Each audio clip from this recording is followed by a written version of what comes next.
রে ভাই আমি আছি বাড়ির থেকে আনু ঢাকা তোমার এই গজারি বনত মুখ নিয়ে এলে কিসের জন্য এটা কোনো কথা তুমি হলে আমার বড় আচ্ছা তুমি যদি এই কথা কও তার মেসে কি করবি তা আমি কি বাড়ির থেকে ঢাকা যাচ্ছি এই মারা দেওয়ার জন্য আছি এই গজারি বনত তো ভালো খরচ নিয়ে চলো ওটি দাম আর আসো তুমি এই গজারি বন থেকে ওইদিক দাম আসো রাস্তা চলো বাসার যা নিয়ে যা ইয়ে করে না তোমার দাম মন চাই করে দাও আমার এটা তো প্রেস্টিজ আছে নাকি তুমি যে কামই করো ওটা যদি তুমি ফাঁকা বিল্ডত করো তা আমার একটা মান থাকলো তুমি তো আমি আছি। খালি আচ্ছা আচ্ছা, এই এই জঙ্গলের মধ্যে নিয়ে আসা লাগবি বাসার নিয়ে যাও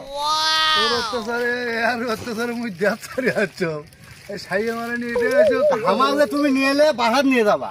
তা তুমি এই গদারি বনত আমি গদারি বনত কি করবো আমি এদিকে তোমার বাসা এটি থাকবো আমি তোর গোস্ত আছে না আলমু কাইটা চিকেন করে চিকেন তা সেটা করবে সেটা কোনো হাটত নিয়ে যাওয়া করো তাও তো করবা বাবা আছে এটা তবে এডি করে আছে আমি তো খালি চলো করবো আর খাবো। তা আমি গদারি বনত থাকবো না ভাই আসো আসো